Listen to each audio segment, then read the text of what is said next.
Hey, what's up YouTube? We're here to show you how to install the audio control epicenter. When doing the installation, there's a few things that you may have to do. First, you may want to go on Google, do a quick search of your amp, see what's the input sensitivity.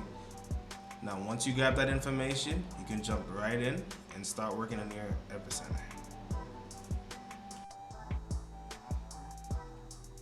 Alright, now once you've retrieved that information, these are the jumpers that are within the epicenter. As you can see, they got 10, 7.5, 5 volts, and 2.5. So whatever the rating of your amp is, that's what you're gonna have to match it towards.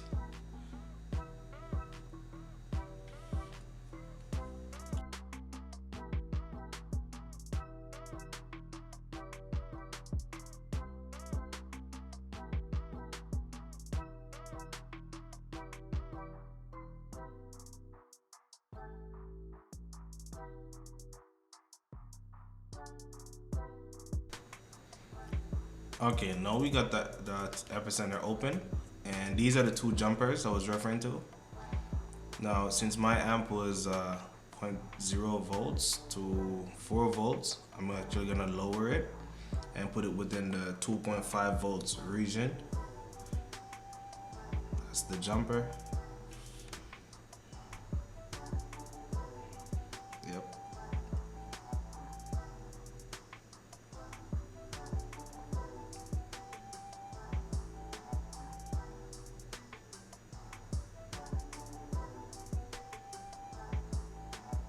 You gotta make sure it's seated properly. Once that is done, you're ready to put the epicenter back together.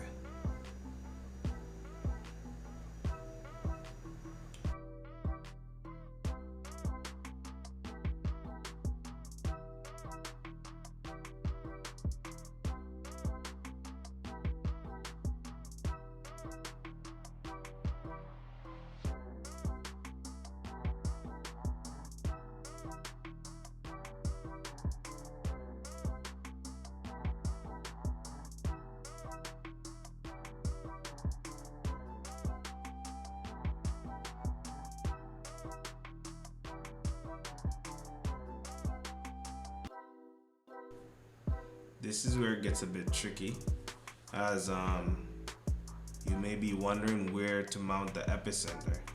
Now this is a diagram of how audio control recommends that the epicenter be installed in your system.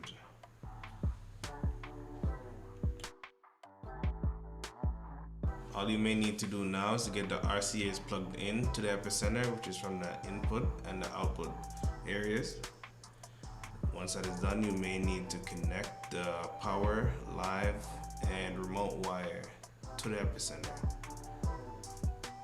Once the epicenter is powered on, you may need to plug in the provided cable from the epicenter to the knob, and then you're ready to go.